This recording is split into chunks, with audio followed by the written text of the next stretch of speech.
This is Bob Mulligan. I was born 9/24/1948 at 9:30 a.m. in Joliet, Illinois. Cool. So this is easy. I'm not asking highly technical questions. It's not just an interview, it's a conversation. Okay. This is why I'm here. Aside from what you teach or you've written, what astrology do you personally use? Like for example, are you a person who uses astrology to guide themselves, or are you someone who uses astrology retrospectively, like when something happens, you check it out? I have Kepler and 7.0 on my computer, and I keep it up with the chart wheel of the moment. Okay. And so I look at what's going on, moment to moment, wherever I am. It's like if I'm not with the internet, if I'm like somewhere out in the woods or I'm in India and I don't have an internet connection, I have an ephemeris with me that I carry with me all the time for the current year, and I think about what's going on moment to moment. I know my own natal and progressed and solar arc chart pretty well. Right, of course.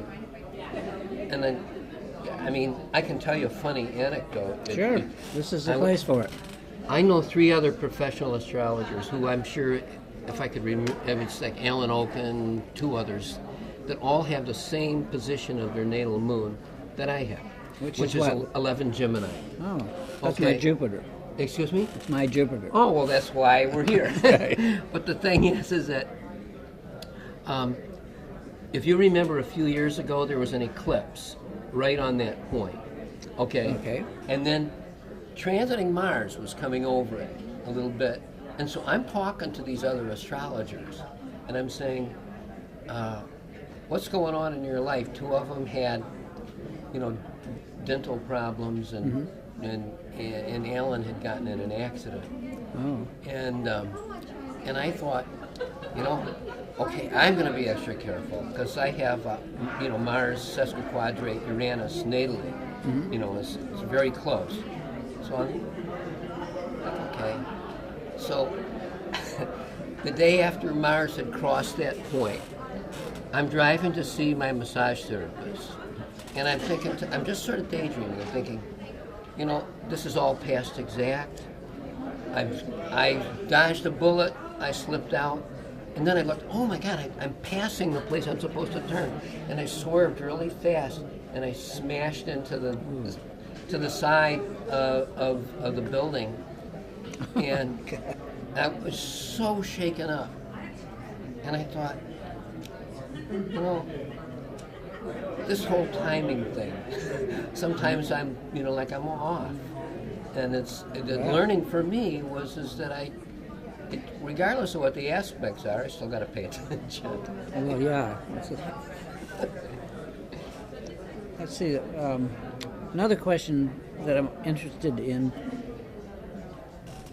Do you use astrology, of course, but do you also have a religion, or is astrology like a religion for you?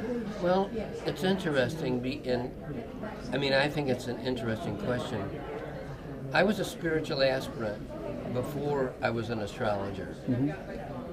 And my spiritual master, Meher Baba, gave me astrology as my life's work.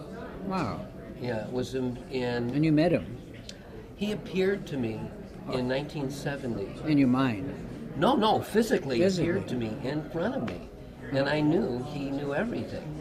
Right. And I was with another master at the time. And who was that? It's a yogi. It was a high yogi. Yeah, okay. Anyway, but the point is, I knew that loyalty counted for something on a spiritual path. And I said, hey, I know that you're the Lord of the universe. I got it. But this guy is the guy that I'm connected to now. And he said, leave everything to me, disappeared. And this yogi came to me in the flesh and said, our work is done, 100%. Really? You are a free man. Wow. And I'm sitting there sort of pondering for a while, and then Mayor Baba appeared to me, like physically appeared to me. And physically, in real life? Excuse me? In real life or not? He had a physical body, and he stood in front of me. Okay, I'm but sitting there, and I'm looking at him. but you're dodging my point. I don't get it. I'm confused between what was an apparition and what was. Did you actually meet the physical Meher Baba? Or is he already gone? Let me unfold the rest of the story, and Okay, but I'm confused at this point. well, maybe the confusion will be All straightened right, out. let's try it out. So I got down on the floor, I put my head on his feet, and I said, I surrender to you. Uh-huh. And I've never felt separate from him since that moment. That was in June of 1970. Now, I didn't know at that moment that he had dropped his physical body in January 31st, 1969. Uh-huh. So it was This was after more that. than a year Right. after he had dropped his physical body, but he appeared to me in his physical form. I see. Now, I had a really close relationship with him because I was in dire straits when he appeared to me. That'll do it. Well, I was in prison. Oh, really? Wow. Yeah, That is and- dire straits. And it's a rugged environment, but I was in contact and conversation with him all the time, and so he guided me into what to do. I mean, simple things like I'd be walking down a hall and he'd say, "Turn right," and I turned, and then 2 minutes later, right where I was, a fight would break out. Right. It's like, I mean, I saw terrible things. There's so many people killed and all kinds of wicked stuff. But the thing is that I had my relationship with Baba, and then I got out of prison, and I was back in college, and then in graduate school. What were you studying? I finished a master's degree in philosophy at Roosevelt University, which is about 10 blocks south of here. Oh, really? And while I was in graduate school, my last part of it, Baba and I would be in conversation every night. I had a small apartment. I didn't have any furniture. I just had an altar. I would come home and I'd sit in front of my altar and we would talk until it was time to go to work. I was a full-time student, but also I had a full-time job at the university. And he said to me, it's time for you to have a profession. I said, okay. He says, well, choose something. I couldn't figure out, it's like, it didn't matter to me. So this conversation went on for 3 days. And I finally said, you choose. I just can't choose. And he said, done. And I thought, okay. So I went to my parents' house. And I laid down on the floor to sleep. This was November 22nd, 1973. All of a sudden, I was lifted up, and I saw the whole universe as one big mandala. Yeah. I mean, everything in the universe was connected to everything else, and it was I all think it alive. is, right? Absolutely. So I came back into my physical form. I got up. I was like asleep and awake, and then I waited until my parents got up, and I borrowed my dad's car. This is Thanksgiving Day. I drove down to the center of Urbana, Illinois, where my parents were living. There's the Elysian Tree Metaphysical Bookstore. I walked in, it's Scott Dorsey, the owner's there. The store's open. This is Thanksgiving Day, I just picked up a pack of chart paper, ephemeris, a table of houses. I didn't even know how many signs of the zodiac there were. I drove home, back to my parents' house. I got everybody's birth information. I calculated everybody's chart. And I started reading the charts to them. And 24 hours before that, I didn't know any astrology at all. And I've done astrology every day since then. I was like, so you ask, is it my religion? I would say it's beyond religion. It's No, like that in wasn't my blood. question. Is in addition to that, are you Catholic, Protestant, Jewish? Is there anything else that you follow? My father was a Methodist minister and my mother was a Presbyterian But minister. do you follow that? I look at all religions. You're hard to pin down. I look at all religions as museums. Okay. I don't. They have a place, and they're training wheels for the soul. But are you using it? That's what I'm trying to get at. I mean, do you know what I mean when I say that they're training wheels?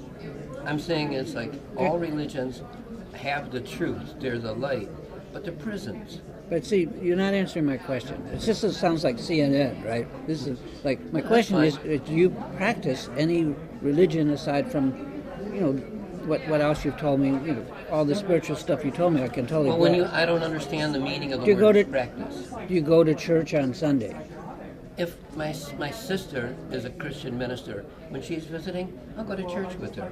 When I'm visiting, But that's still not my question. I think you're doing this on purpose. no. I'm trying to help. I'm not. That's a simple. This is like a deposition. It's That's a fine. yes or no answer.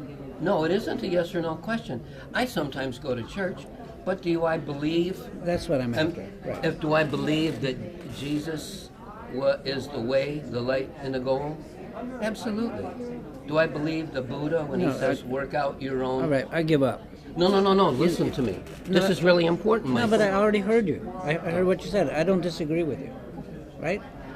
But you're not practicing. You're not going to church on Sunday every Sunday or part of a congregation and stuff like that. That's what I'm trying to say. No. But some astrologers are. Yes, and, I understand. And some are not. I have clients that are practicing Roman Catholics. Yeah, of course. I have, clients that are Jewish. I have clients that are atheists. It's a stretch. Now let's talk about what kind of astrology, like, what are you speaking on here? I'm doing 2 talks. Okay, what are they? The 5 Gifts of Astrology, which is a lecture that is the first chapter of this book I've been working on for 14 years. In 2004, my master, Mayor Baba, told me to write a book about using astrology for spiritual advancement, which was overwhelming to me. It's like I have textbooks on lots of stuff in my correspondence school and stuff, but I felt inadequate. But in a flash, it came to me, the first chapter of the book, The 5 Gifts of Astrology. If you're interested and you have the time, my talk is at 9 a.m. tomorrow morning. I've worked on it, and it can be like common sense to everybody else, but I feel it's revolutionary. I feel That's good. I grasping these 5 gifts that a great mother of And astrology offers it. what are the 5, just in words? Oh yeah, tolerance, timing, one universal structure, self-understanding, and a spiritual path. It's all good, right? What's wrong with that? Nothing. I've been working on it for a long time, and I feel like close to the bone with it. It's cool. I like that. What's the other one? It's called the hierarchy of the planets. And it's chapter 11 in this book. And what I do in that lecture, hopefully, I've only lectured on this once before. I've only given this talk once before. But it's, there's the transcendent planets, Uranus, Neptune, and Pluto. There are the social planets, Jupiter and Saturn. And then there are the 5 personal planets, the Sun, Moon, Mercury, Venus, Mars. But the groups themselves are in a hierarchy, and they function differently, and they have not just individual meaning within creation, but they have individual meaning for a spiritual aspirant, and the way that you relate to these planets can noticeably either slow down or speed up your progress. Like everything, right? It's true. Yeah, something either liberates you or it binds you. Okay. Anyway, so I'm sorry, I'm probably telling you a lot more than you're really asking me. Not really, because I'm not asking for anything particular other than that one question. Uh-huh. So, of all the techniques that you use, what one single technique do you depend on the most? The natal chart. And okay, but that's a pretty broad thing too. But No, but that's the foundation. Uh-huh. If it's not in the natal chart, it's not going to happen. I'm going to give it just a little side on this. Okay. I forget this years and years and years ago. I had a client come to see me. He had been born in Iraq, and when he was about 9 years old, the Iraqi government came through the village and they assigned everybody the same birthday. And then they determined the year by how they guessed how old they were. Wow. And I said, and they're all cancers. They were all gay. I forgot the date. It was like the 10th of July or something like that. Anyway, so I'm saying, look, I can read this. If you tell me this and you want me to, I'm a pencil. You point and I'll just write it. Right. And so I set it up, and I just read it like it was a natal chart. And he says, "That's miraculous. It really describes my personality." Anyway, I think the natal chart is primary. Okay. Now another question is, do you meditate? Yeah. What? And then if so, what kind of meditation do you do? If you can describe it. I just, I have my relationship with my master. I mainly, unless I'm teaching a meditation technique, I'm just focusing on him. So you're mixing what we call in Buddhism, mixing your mind with the guru. Excuse me? Mixing. We call it mixing your mind with the mind of the guru. I see. That's a Buddhist concept. Okay, yeah. Does that make sense? Yeah, I mean, it's sort of like you move into the thought wave of the people who are doing that. Just Well, like, if the teacher's a clear light, and you can mix your mind with them, eventually the light's the same between you. It's only one sky, right? there's only one sky. Right. I'm sorry, I have a little hard of hearing that's okay. difficulty, so. Let's see.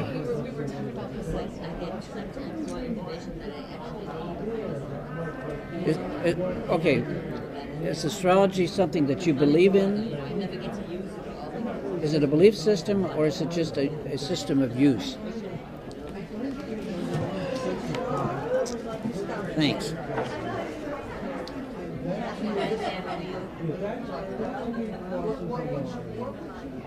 I don't see it that. I mean, That's to fine. say it's a belief. I'm asking. I'm not saying it. I'm asking. Yeah, I understand, but what I'm saying, if and it's like when you have a tool and you use it. That's what I'm talking about. Yeah, it's like if somebody to say, "Do you believe in a saw?" No. Well, All right. I'm using it. It's No. like, We're in agreement on that. Okay. That's what it is. Yeah. Now, I don't have a whole lot of other questions, but if there's anything that Well, you'd like to say, I wanted to just say, or if there's any you want to ask me. I will do that in just a second, but I want to say, in this first issue of the 5 Gifts of Astrology, the first gift, tolerance, Yeah. astrology teaches tolerance. Not everybody learns it. Yeah, that's a nice way of putting it, right? Well, Go ahead, I got to I'm just suggest something. I'm just saying it to me, it's kind of insulting To what? to our great mother astrology when people practice it and can't even find the tolerance for each other for Well- different points of view. Well, another word for tolerance is attachment or detachment. I understand what you're saying. Yeah. It's slightly different, but if you are detached, it is easier to be tolerant. You know, non-attachment is just easier. easier. Yeah, absolutely. So, now, is there anything you want to ask me? Absolutely. Since I'm also an astrologer. You have, I first of all, since you're giving me right to turn the table on you this way, sure. I want to thank you. Oh. No, very much, because I wrote an astrology program before there were any commercially available ones, and they were from the planetary routines I got from you. Oh, really? Yeah, I asked you for them, and you gave me the planetary routines to calculate. This was back in 1978. Yeah, I did that for everyone. Yeah, well, I'm just For a saying while, it was a great gift. Oh, good, but you were able to use it. I had my students. I was poor as a church mouse. My students pooled their money and they bought me a Commodore 2001 PET series when it first came out, and I with a little cassette drive, and I sat and I didn't know anything about programming, but my hand calculator had broken. Let's see what color that is. That's green. Sorry, I'm sorry to mess with this. I have to. That's okay. You got to do what you got to do. Anyway, I didn't know anything about programming, and I went over to the University of Illinois. I lived across the street from the computer lab, and I wasn't a student there, so I didn't have a pass, and I couldn't get on the mainframe. But they had these microprocessors, a TRS-80, an Apple IIe, and a Commodore PET. And I tried them all, and I zeroed in on a Commodore PET. It had a manual with it, and I taught myself. It was the best of the three. It was the best of the three. And I taught myself, spaghetti basic. I taught myself programming. Well, that's basically. great. And then I had your planetary routines, and I wrote a program that in a minute and a half it could calculate the position of the planets and the house cups. Wow. I learned that Newt-Rampson iteration to get the Placidus house cups, and I was like, and that's never good at math. Well, me neither. But I was always very grateful because you had that generosity of the spirit. I'm a 60s person from the 1960s. I'm an old hippie, right? Me too. Right. I went to prison. What was that for? Trafficking in LSD. Really? Well, Yeah. LSD was crucial to my development. Well, it was on my path, and my spiritual that's a nice way master, of saying it, my right. spiritual master, told me as soon as I came to Baba, I'd been with him. I was in prison. I got out, and then he told me, no drugs. And I said, okay, let me take one more LSD trip to remember. One for the road. What was good about it. I And know. he said, yeah, I'll protect you. Go ahead. So I'm in the park throwing the frisbee around, tripping my brains out. I thought, I'm going to go to this concert. So I'm peaking on acid, standing right in front of Jerry Garcia. And I was like, and I thought, wow, this is it. This is what was good about the LSD. It carried me into a higher dimension of what the spiritual, aesthetic, sense of life is about. Well, And I never did it. I never did drugs after that. well, I think that acid, I did different drugs, but the only one that stayed with me was acid. And I took it in 1964 when we didn't know much about it, and I took Sandoz, which is the original stuff. I remember, yeah, I had some Sandoz. And I didn't take a lot of it or many trips. I had only 2 trips that really, but it took me maybe 30 years to stabilize from it. I'm sure. But I occasionally post on this and people get all upset because here I'm talking about how great this drug was for me because it showed to me that what I was seeing in life and projecting was just a projection, and that I wasn't ever sure of that before. But once I understood that, then I had the means to work psychologically with myself because I didn't have to be mesmerized or deer in the headlights by what I was reacting to. I could realize The it was universe. Yeah, right. Absolutely. I was reacting. So anyway, I appreciated what I learned. And, Very cool. And it was that led me into Buddhism and all the. I mean, the Tibetan Buddhists are very profoundly psychological, very strong. And I met Chogyam Trungpa in 1974, and he sat me down. I was his chauffeur. Really? Oh yeah. And he sat me down. I had to go get him at the airport. I was just a chauffeur for a short time. I see. But he had a visit to Ann Arbor. Into Ann Arbor, I see. And so I got him at the airport, and I brought him back to this Professor Lopez house, University of Michigan. And they were, and I should have just gone. I was done. But I stood in the back because I was so fascinated by him. Really? And then they all decided to go and see the university. Everyone started leaving his Rinpoche. Chogyam Trungpa said, I'm tired, I'm going to take a nap. You guys go. And so I was standing back to allow everyone to leave. And when I started to leave, and he said, Michael, you stay. And he took me into a room. It was Professor Lopez's office, which had all kinds of knickknacks. And he proceeded to look at everything and examine everything while he drank a bottle of sake. Like, I'd never seen someone be so free, maybe a dog or a child, with his inquisition. I mean, it's inquisitiveness. He just would pick something up, and he had me sit in a chair. And he sat me down, and I was nervous. And then he didn't say, I'm going to teach you to meditate. He just said, show me how to begin to follow my breath, and made me sit there and breathe in and breathe out. And this is kind of the remarkable part with it. I was having trouble breathing out. And he says, no, well, I was nervous. Oh, yeah, I understand, of course. And so he'd say, no, let the breath go. And I would sit there, twitching, going, whatever. And he said, no, this is what he said. He said, no, let the breath go all the way out, Michael. Don't worry, it will come back. And when he said that, my fear of death, which I'd had forever, just went like that. Isn't that cool? Yeah. That is really cool. So I didn't follow his group because they were big drinkers and they all wore suits. And I was not about to wear a suit, even though I really loved him as a wonderful being.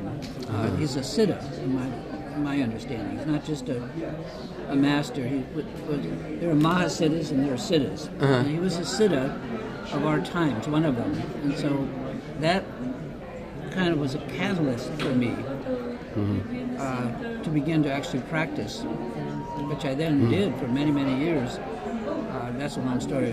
We don't want to get into it, but I've been working with the High Tibetan Lama, who's 95 years old, speaks no English for 36 years, closely. Just like you talk about Mir Baba. Everything you said about Mir Baba is true of Rinpoche. And who is he? His name is Khenpo Kathar Rinpoche. And where is he? He's the abbot of Karma Triana Dharmachakra up in the mountains above Woodstock, New York. It's a beautiful complex there that I helped build and helped raise money for and stuff like that. So, and I went with him to Tibet one time. Wow. With him. How did you get in and out? I don't know. Sidebar. Not worth talking about. Okay, fine. Visas and just. Okay, fine. You get in. Okay. And I also went with him to China. In China, there's a place called Mount Wutai Shan, are 5 mountains in the shape of a die, 4 in 1. And so he explained to us that this was the place in our world system where astrology first entered our system. And Really? And the way this is just what he said. The way it entered the system is that Manjushri, who is the bodhisattva of astrology, appeared as a youth. And from the top of his head out came the 84,000 astrological termas, teachings. And he shared them with mankind, and then mankind loved them. But they loved them so much that they began to ignore the Dharma. which is more serious stuff. I mean, the actual practicing of learning to realize themselves. And so Manjushri withdrew these teachings. And Padmasambhava, Guru Rinpoche, who was considered the second Buddha, Guru Rinpoche, went to Manjushri and said, please do something about making these available, these teachings. These are all astrology teachings, to humans again. He said, okay, I'll do it, but what I will do is I will hide them under rocks, in mountains, and especially in the mind itself, like a time release capsule. And that over time, these teachings will be apparent, they'll appear. And they can be implemented if somebody can get it. And this was done at these five mountains. When we went there, and in one day we went to the peak of all 5 mountains. This is traditional, and we did puja practices. And when I returned to Michigan, where I live, all of this stuff began to pour out of me. I wrote many, many books just in a short. I wrote a lot of books in a short time. Really? I did, and then it was just a profound. It was cool. I mean, it was. What were the books on? Well, I can show you some of them. Maybe, if I can get this to behave properly. It doesn't like to behave. It doesn't really like to behave. See if I can just get to somewhere where I can do it. It's been acting up. Okay, so I have a site, but you can take one of my cards if you ever want. Oh, yeah. These are all free books. Well, just give me your card and let me put it somewhere safe. Do it. Okie dokie. And let's just we'll look just at the names of them. Something the astrologers have not paid much attention to is the activity of the sun itself. So That's I true. have books on solar flares and sunstorms. Eclipses is something that I've trained in from knowing the Rinpoches, the Tibetans. Oh, really? The nature of eclipses in terms of the alignment of the winds and channels within our mind, chakras, basically. Then, eclipse charts, these are just different visual ephemerae. This is a study of the relationship of the heliocentric to the heliocentric chart is the Dharma chart. It's the chart of what moves us, the path that we will eventually take when we sort through all of the crap we're doing. This is a study of the Saturn cycle. Have you, excuse me for interrupting, Yeah, have you used heliocentric charts in work with clients? For 45, 50 years. Oh, you're just starting. No. I'm just kidding. It's a joke. No, tens and tens and tens of thousands of charts that I did. Using the heliocentric I even model. Tell you a quick story. The lineage that I'm in Tibetan Buddhism is called the Karmakaju. And they have a calendar which is called the Sirpu calendar, just like the Dalai Lama has one called the Pukpa calendar. And I learned to read Tibetan, not well, but I brought people over to this country who came and lived at our center. A Sanskrit scholar, a great Sanskrit calligrapher, spoke several languages, and we translated some of this stuff. But I also brought over a medical doctor. In Tibet, doctors and astrologers are the same thing. They both work together. And they had calculations that the older astrologers had died out and that they were not able to finish. So that, it just ended. Like calculations came up here and they could be So I then took those calculations that we did and I went to Tibet to see the Karmapa, who was only 12 years old. Wow. And ageless. And I presented them to him. And this is funny. This is what I think is funny. He didn't, only through a translator, he knew nothing about, I was a heliocentric astrologer.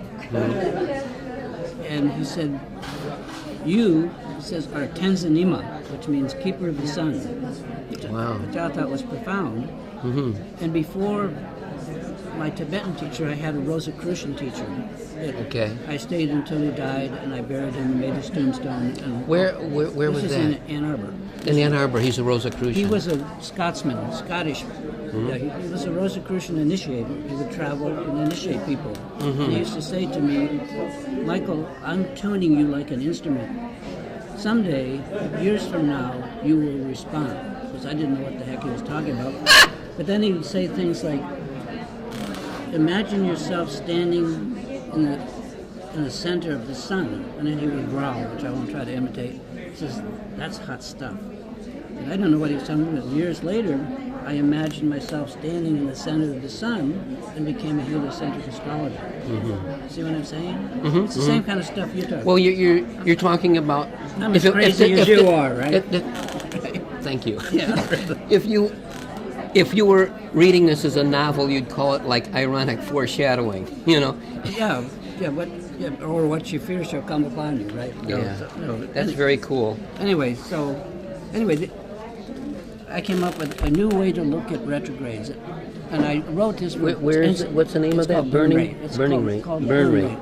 And I represented this to NCGR many, many years ago, but not even a single person in all those years has been able to come back and ask me any questions. I just don't get it. But it's so simple, but it's so profound because it looks at, in all retrograde motion, if you look at the heliocentric position and the geo position is either running ahead of where the sun moves, all the I understand what you're talking about. Okay, so the geoposition either runs ahead in the zodiac in the future of what will be for that planet, or behind. And by just looking at that and knowing the difference, you know whether someone is future-oriented, directly, retrograding, or going into the past where we used to be, right? So it's a brilliant technique, not because I'm brilliant, but because No, I understand the technique itself. So that's why. Wow, this is fascinating. This is a. God, you're very prolific. I'm very prolific. You have no idea. So, this is a study of this was done on a mainframe before computers. Oh. And what this is a heliocentric nodal system that all the orbits intersect.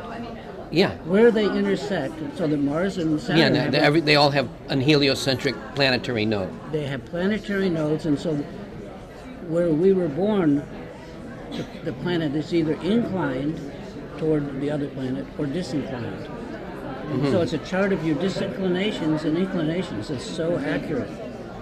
It's the most profound bit of, we're talking about depth, this is the most profound astrology that I know of. So profound that I can't even absorb it all. And I made an ephemeris of it so that people can see. You can easily find it in your chart. That's amazing. It's pretty darn neat. Anyway, other things. I've used heliocentric nodes in the charts that are geocentric. You can do and that. They work. Well, I mean, for me, they work. Well, this is also geocentric nodes. The same things can be between Theodore Landscheid, who was the one astrologer that I learned from anything. And I sent him his first computer back in 1978, I think, right? Which he did all this work. He was the Supreme Court Justice of Germany. Right. And he was the one astrologer that introduced me to cosmic. He has a book called Cosmic Cybernetics. Yes, I remember. He's a brilliant, brilliant man. And he came to my house, and we were good friends. I don't know what it's. Anyway, the nodal thing is profound. Also, I developed a technique called local space, which is a relocation technique. I remember that. I actually looked at it. And what other ones? Well, I was the first person to do deep space astrology. Really? 76, yeah. That was me. Phil. I remember Phil Sedgwick. They just copied me. Really? Is that what happened? Well, I don't know. Ask him. I'm For a while he would mention me, but then after a while he would stop not mentioning me. It doesn't matter. It's the way of the world. Who cares? So, But I it's did it in fascinating. 1976. It was called Astrophysical Directions. I did it on an IBM typewriter, which is all I had, and hand calculated everything, pulsars, and did all this stuff. And so this book is filled with illustrations of the local group of galaxies and all the different things that we've got. Wait, could you write down your birth information for me? Yeah, I can show you my birth chart. Okay. It might even be easy, but I can also write it down. I would, Let me just see. Hang on a second. Okay.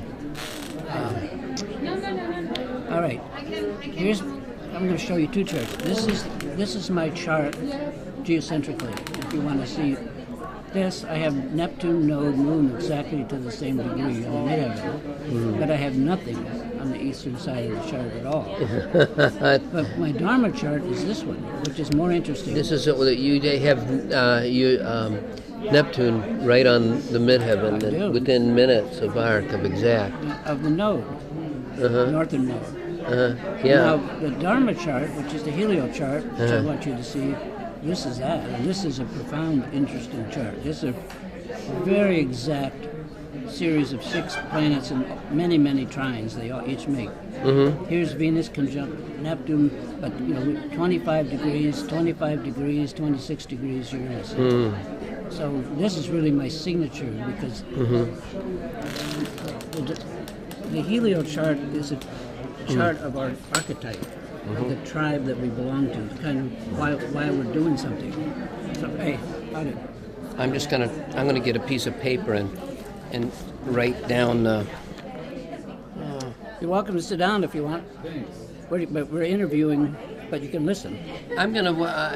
I'll wind up with you, and we'll catch up a little bit more later. Sure. But let me just get your birth information, and thank you once again for all of your contribution to astrology. And I personally appreciate it, but for the field of astrology, It's right there. could you write down your information for me? I'll read your handwriting easier than my own. You're gonna be sorry. But, Oh, really? Yeah, I'm really bad at it. I can hardly write anymore because I use a keyboard, but I can do it. My handwriting never seems to improve, even though I write